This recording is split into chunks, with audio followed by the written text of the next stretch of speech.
n'a pas sa langue dans sa poche, de bonne humeur, jamais de la vie. Mortel Adèle, allez, poussez-vous les moches, j'ai pas de pitié pour les gentils.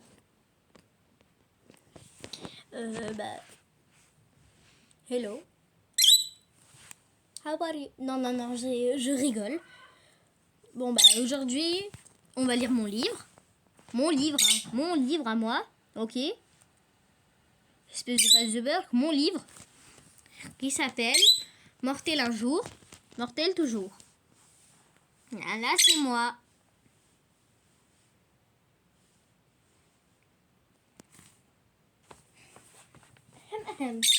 J'aime bien créer des choses, des trucs, des machins, des bidules. Des inventions qui pourraient changer le monde, comme d'autres qui ne servent à rien. Des objets tellement improbables qu'on a parfois du mal à croire qu'ils existent. Et je suis fière, moi, quand je le vois la tête des gens qui font en le découvrant. Leurs yeux ronds, leur bouche grande ouverte, ils comprennent tout de suite que c'est l'œuvre d'une inventrice mortelle. La dernière fois que c'est arrivé, c'est quand j'ai présenté ma machine à remplacer les mains. 2 énormes tentacules de rouleaux de papier toilette articulés à l'aide d'élastiques et de scotch. J'étais à 2 doigts de pouvoir préparer leur petit déjeuner à papa et maman quand il y a un léger problème avec les rouleaux en carton. Oh, 3 fois rien!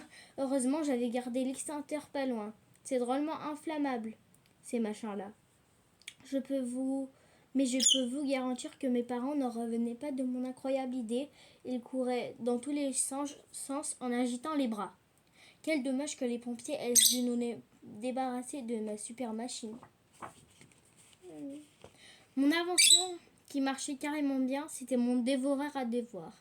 Avec ça, j'aurais pu venir en aide à des millions d'enfants à travers le monde. Bah oui, plus besoin de faire croire son chien a mangé le cahier de mathématiques pour ne plus avoir à faire ses exercices. Le dévoreur à devoirs serait chargé de les faire disparaître pour de vrai grâce à ses pointes acérées et son appétit insatiable pour le contenu des cartables. Mais papa n'a pas trop aimé que je démonte le mixeur de la cuisine ni que je teste ma création sur le courrier des voisins. Bon, avant ça, la situation m'avait déjà un peu échappé, j'avoue. C'était ce que je m'étais dit au moment où j'avais vu la collection de timbres de papa disparaître en milieu petits copeaux de papier entre les dents de ma diabolique créature de plastique et de métal. C'était pas de ma faute. C'est maman qui m'avait dit qu'elle ne voulait pas que j'utilise mon chat Ajax comme cobaye pour mes expériences. Il fallait bien que je trouve autre chose. Moi, je crois surtout que papa est un peu jaloux de ne pas avoir de si bonne idée. C'est vrai quoi, il y a eu aussi ma machine à voyager dans le temps, capable de vous propulser 15 secondes dans le futur. Un véritable exploit! Ou mon appareil à traduction instantanée pour faire miauler Ajax dans toutes les langues. Et le pyjama en chewing-gum, très pratique pour que personne ne puisse réussir à vous sortir du lit le lundi matin. Et je ne vous parle pas de mon extracteur de paillettes, de ma malle d'invisibilité ou de mon désintégreur de légumes mères. Oh, et ma télécommande pour contrôler les parents. Tout le monde devrait en avoir une. Non, vraiment, un jour, mes inventions vont révolutionner le quotidien des gens. J'en suis sûre. C'est d'ailleurs pour cela que j'attends le livreur de pied ferme ce matin. Hors de question que je le rate. C'est aujourd'hui qu'il va rapporter la dernière pièce qu'il me manque pour terminer ma nouvelle invention. J'ai envoyé Magnus, mon ami imaginaire, en repérage. Il est censé me prévenir dès qu'il voit le livreur arriver au coin de la rue. Je dois récupérer le paquet avant que maman le voie parce que normalement je n'ai plus trop le droit d'acheter des choses sur internet depuis que tout le quartier a été placé en quarantaine le mois dernier. Est-ce que c'est de ma faute? À moi, si le site où j'avais commandé mon élevage de migales sauteuses du Guatemala ne précisait pas qu'elles étaient terriblement vénéneuses, j'aurais fait attention qu'elles ne s'échappent pas si je l'avais su. Mais non, personne n'a cru bon le préciser quelque part dans les descriptifs. Du coup, c'est moi qui ai été punie. Papa et maman On en a même profité pour me confisquer la plupart de mon matériel. Oui, il paraît que c'est très dangereux de me laisser une collection de haches et un lance-flamme. Non mais je rêve, j'aurais vraiment tout entendu. Mais voyons le côté positif. C'est ce qui m'a donné l'idée de ma nouvelle création. J'ai pensé à un appareil qui m'aiderait à trouver des personnes qui me comprennent, des gens aussi mortels que moi. Je l'ai appelé le détecteur de mortalité. C'est très simple, même Geoffroy pourrait comprendre comment ça marche. La mortalité d'une personne déclenche un rayonnement de chaleur que les capteurs vont transmettre pour analyse à une centrale électronique miniature qui va, bon, disons simplement que l'aiguille sur le cadran du bidule se met à s'agiter quand il est en contact avec quelqu'un de mortel. C'est clair ? Avec ça, je vais pouvoir augmenter considérablement le nombre des membres dans mon club de bizarres. Ah, mais voilà Magnus, je l'aperçois par la fenêtre. Il gesticule comme s'il essayait de nager dans la purée de patates. C'est le signal. Le livreur est en train de remonter la rue. Je dois faire vite. J'ai chargé Lavernia, ma plante carnivore, de monter la garde dans l'entrée pour être sûr que maman ne s'approche pas des fenêtres. J'espère qu'elle ne la mangera pas. Maman met tellement de maquillage et de parfum que Lavernia attrapera seulement une intoxication alimentaire. Bon, on verra bien. Je n'ai plus le temps de m'occuper de ça.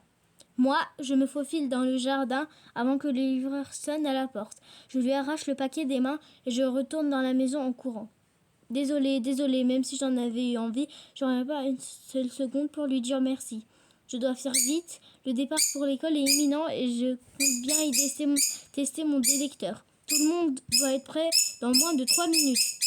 Je remonte dans ma chambre à toute vitesse et j'ouvre le paquet. C'est mieux que le matin de Noël, quand il faut que je déballe les cadeaux débiles que le Père Noël a déposés sous le sapin. Va vraiment falloir que je lui explique un jour à celui-là, quand je commande un alligator, c'est pour en recevoir un en vrai, pas juste une peluche. En attendant, là, j'ai reçu cette pile rechargeable géante que j'avais vue sur Gravazone Express. Parfaite pour faire fonctionner mon détecteur. C'est tout ce qui me manquait pour pouvoir l'allumer et le tester. Je branche le fil ici, je rajoute un peu de pâte à fixe par là. Magnus retient sa respiration pour ne pas me déconcentrer. Il est encore plus bleu que d'habitude à force de retenir son souffle.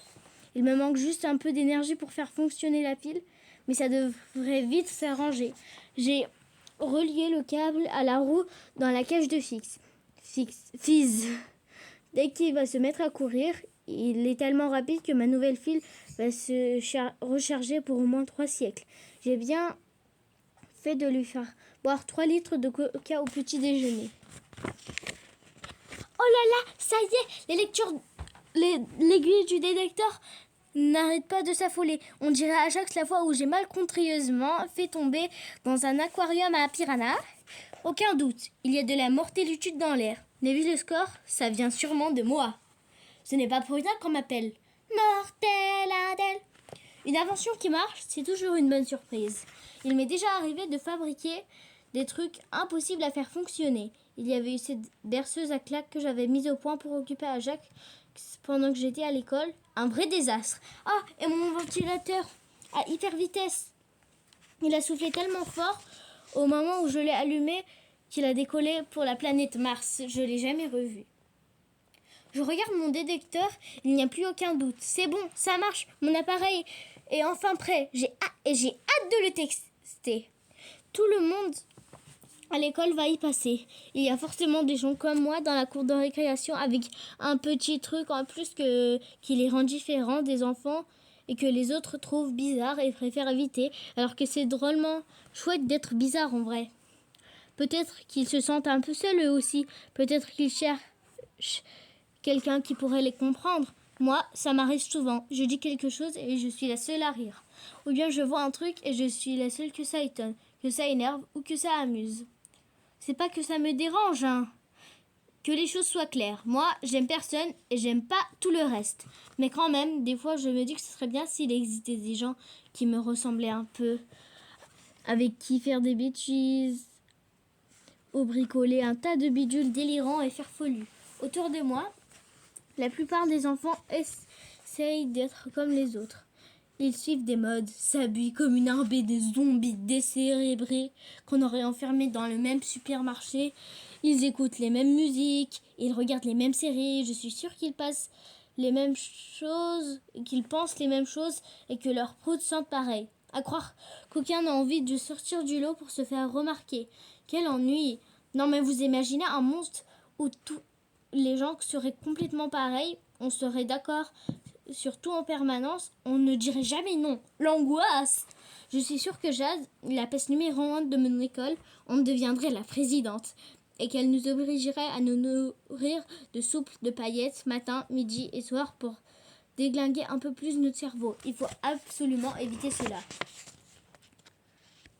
Maman toque à la porte, comme si j'allais me lever d'un bond pour y aller en courant. Elle me dit « Allez Adèle, c'est l'heure de partir pour l'école. Prends tes affaires, on y va. » Mais cette fois, contrairement aux autres jours, je suis pressée d'y aller. Je lui réponds avec une petite voix toute douce pour qu'elle ne se doute pas de ce que je prépare. « Bien sûr, ma petite maman, j'arrive tout de suite. » C'est la même voix que je prends quand elle me dit de finir mon assiette de légumes. « Oui, ma petite maman, c'est vraiment délicieux. » Et qu'elle ne voit pas que j'ai rempli mes poches avec les choux de Bruxelles et les brocolis qu'elle m'a servis. Pareil quand elle me demande si tout se passe bien sous ma douche. Oui, ma petite maman, ça fait vraiment beaucoup de bien. Alors que je n'ai même pas mis un seul doigt de pied sous l'eau et que je mouille juste un peu ma serviette pour faire croire que je me suis séchée. Ah là là, ce n'est pas facile d'élever les parents. C'est un travail de chaque instant, comme si ça ne suffisait pas de s'épuiser toute la journée à l'école. Dès que je rentre à la maison, il faut encore que je redouble d'astuces et de créativité pour les embobiner. Quand je prends cette petite voix, je suis sûre qu'ils ne se doutent de rien. Ça brouille tout leur radar, comme un camouflage sur toutes les pensées les plus biscornues, que plus personne ne peut les voir ni les entendre. Mais cette fois, c'était moins une. J'ai bien cru que maman allait voir ce que je préparais. Je glisse dans mon sac mon détecteur de mortalité. Je dois faire attention. L'aiguille sur le compteur n'arrête plus de s'agiter. Il y a un fort taux d'énergie super méga mortelle par ici. Magnus s'inquiète. Je le vois à sa drôle de tête quand il me demande « T'es sûr que c'est une bonne idée de trimballer ce machin ? On dirait que ta machine va exploser !» C'est bien ma veine. Tous les amis imaginaires de tous les amis imaginaires du monde, il a fallu que je tombe sur le plus trouillard de tous. Magnus a fait la Révolution française. Il raconte même qu'il a été décapité des têtes pour de vrai. Pourtant, il a toujours peur de rien. Difficile de l'imaginer sur des barricades en train de mener la moindre révolte. À mon avis, il m'a raconté n'importe quoi. Si je retrouve ma machine à voyager dans le temps, il faut que j'aille vérifier. Je suis certaine que je le trouverai plutôt en train de manger de la brioche dans un coin à attendre que ça se passe. C'est quand même le seul fantôme de la planète à avoir les chocottes d'entrer dans une maison hantée. J'essaye de le rassurer même s'il me casse les pieds parce que je veux avoir besoin de son aide pour mener mon plan à bien. Mais non, ça ne va pas exploser, Magnus. C'est juste ma mortellitude qui perturbe les mesures. Tout ira mieux dès que j'aurai calé mon appareil sur tous les autres élèves de l'école. Je lui réponds avec l'air d'être sûre de moi. Bon, en vrai, il faut pas lui dire, mais je croise les doigts pour qu'il se trompe. Une explosion, ce serait pas discret. Et j'ai déjà assez eu de punitions pour toute ma vie après avoir rempli le lave-vaisselle de lessive pour fabriquer un blizzard de mousse dans la maison. Pas besoin d'en rajouter. Magnus insiste. Maintenant, il fouille carrément dans mon sac à dos. Je m'inquiète un peu, je dois dire. Tu parles d'un soutien. Il me prend pour une nouille ou quoi? Comme si moi, mortelle Adèle, j'étais la reine des catastrophes. Pourquoi les gens s'imaginent toujours que je vais provoquer un cataclysme?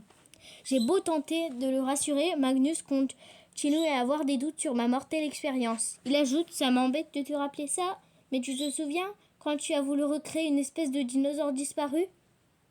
Il me ressort ça à chaque fois, c'est dingue. Non mais franchement, j'avais pensé à tout ce jour-là. J'avais tous les ingrédients pour donner vie à un dinosaure vraiment flippant et qui aurait dévoré cette casse-bonbon de Jade. Et puis je m'étais bien documentée, hein. J'étais partie d'une recette de cake aux légumes que j'avais légèrement